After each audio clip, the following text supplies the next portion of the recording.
Marami siyang nabangga. Yung mga mayayaman, yung mga oligarko, yung mga drug lord, lahat. Oh, yun na. Ang tinutukoy niya po dito, marami daw po siyang nakabangga, yung tatay niya, yung mga mayayaman daw, mga oligarko, mga drug lord. Paano niya makakabangga yung drug lord, Baste? Protector siya ng drug lord.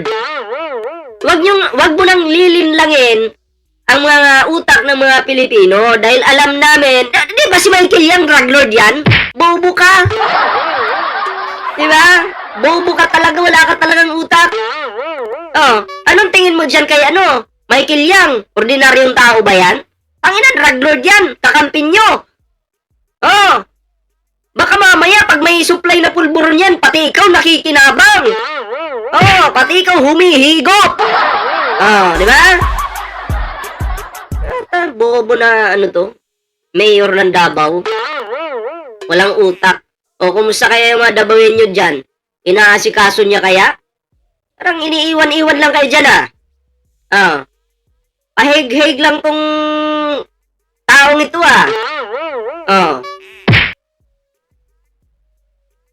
Naman yung mga kalaban niya, yun yung may hawak ng yun yung may hawak ng Pilipinas. Sila yung mayaman.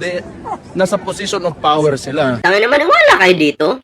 Sa bangag na to? Diba? Yung kalaban daw ni Digong, yun daw yung may hawak ng Pilipinas.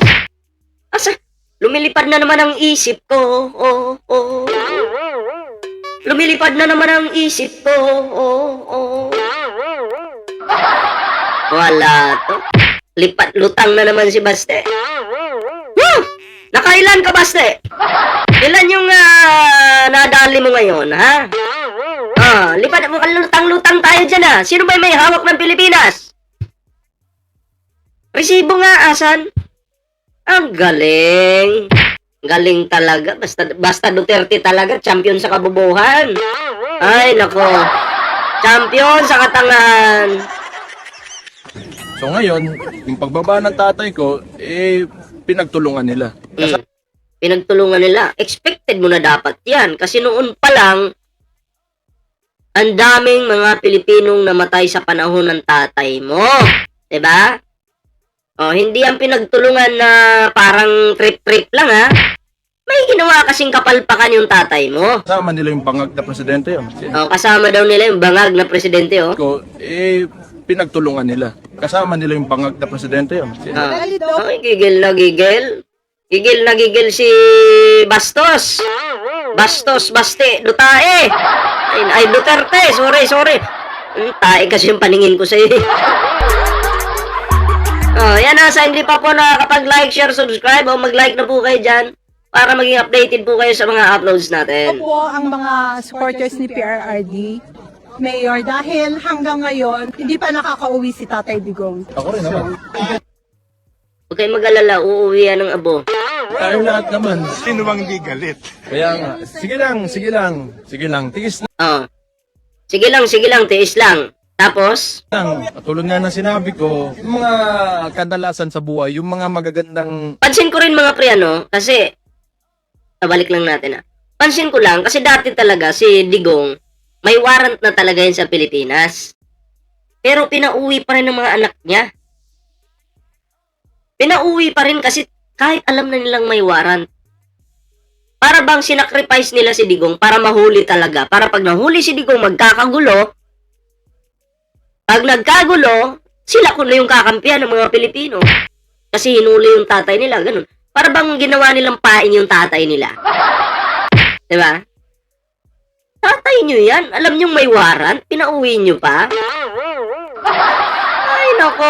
Hindi pa nakakauwi si Tatay Digong. Ako rin naman. Tayo lahat naman. Sino bang di galit? Kaya nga, sige lang, tigis lang. Tulad nga na sinabi ko, Sige lang. May kanta yan, Sige lang. yung mga kadalasan sa buhay, yung mga magagandang nakukuha mo, pagdiisan, kailangan mong paghirapan. So, ganun talaga. Isipin na lang natin na kasama to sa proseso. Isipin na lang natin na kasama to sa proseso. Sinali niyo talaga sa proseso kasi may warrant na yung tatay niyo, pinauwi niyo pa. Diba? Sinali niyo talaga sa proseso. Kasi kung hindi tumakbo yung tatay ko, hindi niya siya narinig, hindi niya ginawa yung ginawa niya para sa Pilipinas nung panahon na naging presidente siya, hindi nyo mararamdaman at makikilala si Panginoong Duterte. Kilala na namin si Digong. Siya ay bastos, walang kwenta, 'di ba? Mayabang, minumura yung Diyos, Santo Papa, minumura, jeepney drivers, minumura. Ang tingin namin sa tatay mo, basahan. Oo. Hindi nyo makikita yung mga kayang gawin ng isang tao na maging presidente sa isang bansa. Ang kaya niyang gawin, nilubog niya yung Pilipinas. Oh, totoo yun. Lubog talaga tayo. Daming nawala ng trabaho, daming natanggal sa trabaho. Kahit hindi ka naka-COVID, sabihin COVID ka. May face mask na nga tayo, dinagdagan pa ng face shield. Hindi pala kontento sa face shield. May barrier pa sa motor. Patay tayo dyan. Oh. Pero sa ibang bansa, anong meron doon? Sa COVID nila, well, face mask lang po, okay na. Dito sa atin, may face mask na. May face shield pa. Ihinga ka, mamamatay ka dyan. May namatay nga niyan eh. Dahil sa face shield at face mask. Kasi yung carbon dioxide, nabubuo lang dyan sa loob. Isang matanda, patay. Di nakahinga. Dahil dyan sa kabubuhang proseso na yan na pinatupad ng Duterte administration. O sabihin na natin, kasi nga may marami siyang nabangga. Yung mga mayayaman, yung mga oligarko, yung mga drug lord, lahat. O, yun Nabangga o namit at naging tropa? Ikaw naman eh. Si Michael Yang, isingit mo naman si Michael Yang. Yung tropa mong mongoloid. ano yung mga kalaban niya? Yun yung may hawak ng Yun yung may hawak ng Pilipinas. Sila yung mayaman. Nasa position of power sila. So ngayon, yung pagbaba ng tatay ko, pinagtulungan nila. Kasama nila yung bangag na presidente. Gigil na gigil. Tingnan mo nga yung mukha mo, bangag oh. Diba? Bangag na bangag si Baste. Nakatira na naman to ng pulburon. Baka hindi naman ako ng pulburon, Baste. Share mo nga sa akin. Masarap kaya yung pulburon. Huwag kayong ganyan. Kayo, ano masasabi nyo dito sa mga pinagsasabi nitong taong ito? Ay, comment nyo nga mga pre, para naman po mabasa natin ito. No? So ngayon, isingit po natin ito. Bigyan natin ng pag-usapan po natin itong Toby Chanko na to. No? Kasi parang kumakapal na po yung pagmumuka. Alam mo kasi, Toby Chanko, ang dali mong sabihin, ito na hindi, kasi sinabi niya hindi daw siya contractor eh. Diba? Hindi ako contractor. Sabi niya po yun mga pre.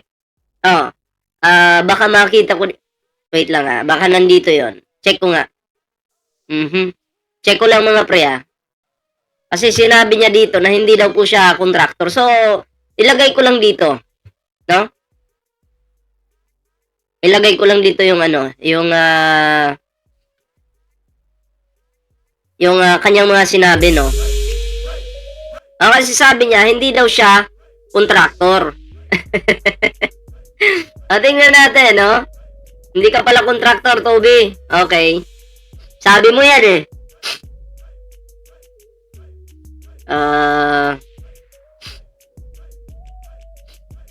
Saan na ba yun? Nawala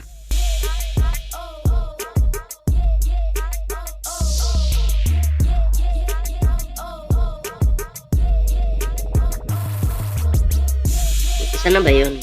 Hinahanap ko lang po.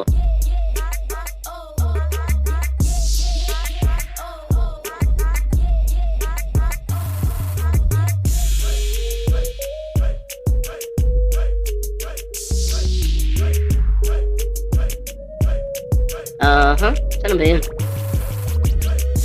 Hindi ko makita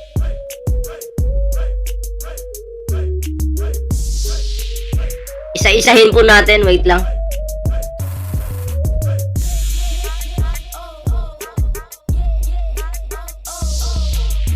Nakakainis no? Hindi makita.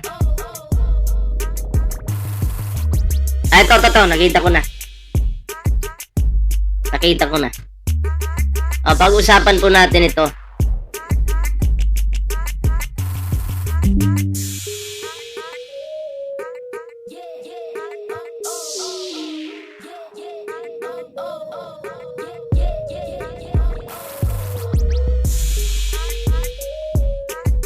kapal ng mukha nito, no?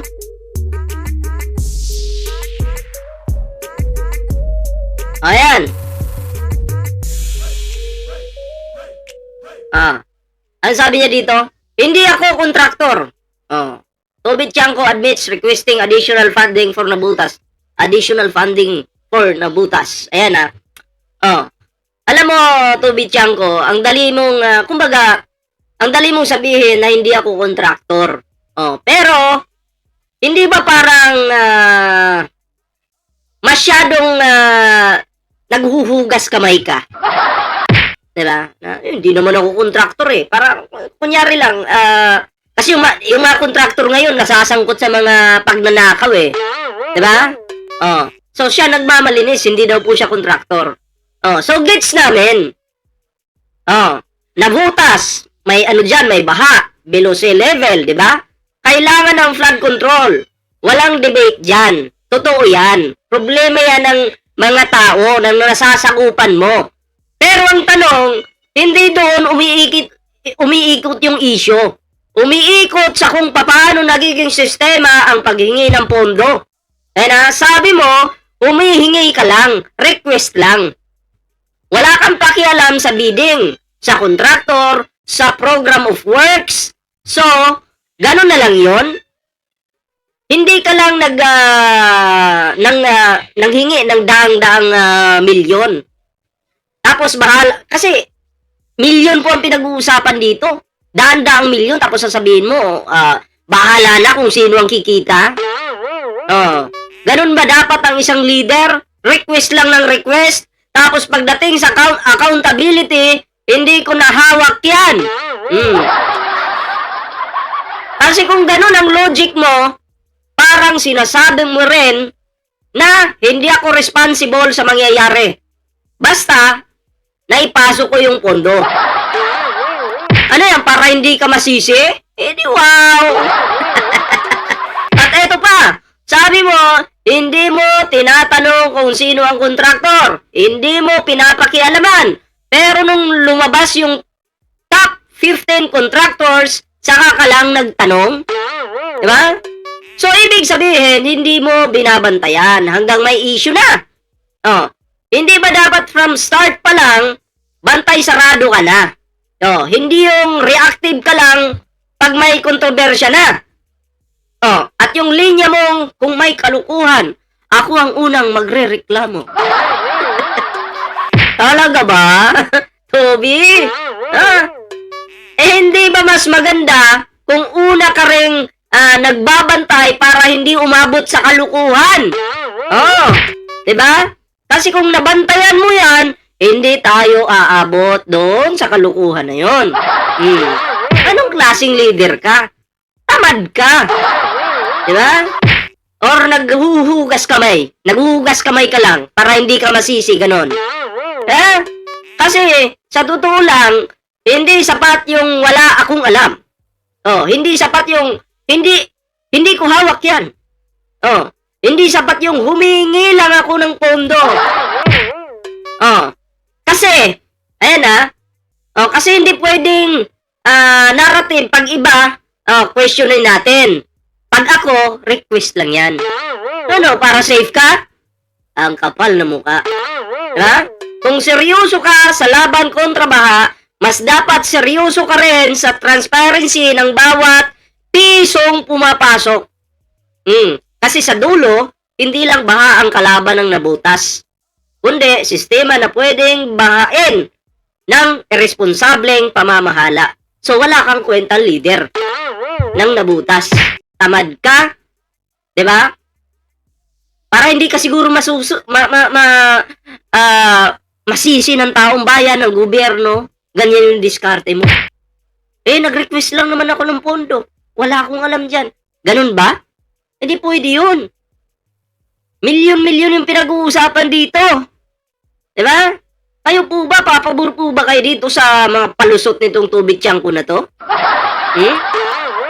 Hindi daw siya kontraktor eh. Ako po talaga natatawa na lang dito sa taong ito, no? Yung palusot mo, hindi uubra yan sa taong bayan. Ayun mga pre, anong reaction nyo dito? Ayun, comment down below para po mabasa natin yung inyong kanya-kanyang komento, kanya-kanyang reaksyon. Ayun ha, ano to? Walang hiya, 15 anyos pa lang ako, binabaha ng nabutas. Kung talagang matino kang leader, yung nabutas, unti-unti sanang masusolusyonan yung baha dyan eh. Pero sa bagay, si Tubi Chang kumukhang baha yung pagmumuka. Diba? Ganun talaga, di ba? So, ayun. Yun mga pre, maraming salamat po sa sumama sa ating live ngayon. Abangan nyo mamaya, may mga uploads po tayo. Ayan. So, ayan, magkita-kita po tayo sa susunod na video. Magandang gabi po sa inyo lahat. At, ano to? Sinungaling yan si Tiang ko. Natural. Di ba? Maraming salamat po. Abangan nyo mamaya, may mga uploads po tayo. So, yun, hanggang dito lang muna yung ating video. Maraming salamat po sa inyo sa pagsama sa atin. Kita-kits po ulit mamaya sa mga upload po natin. Abangan nyo po. Magandang gabi po sa iyo lahat.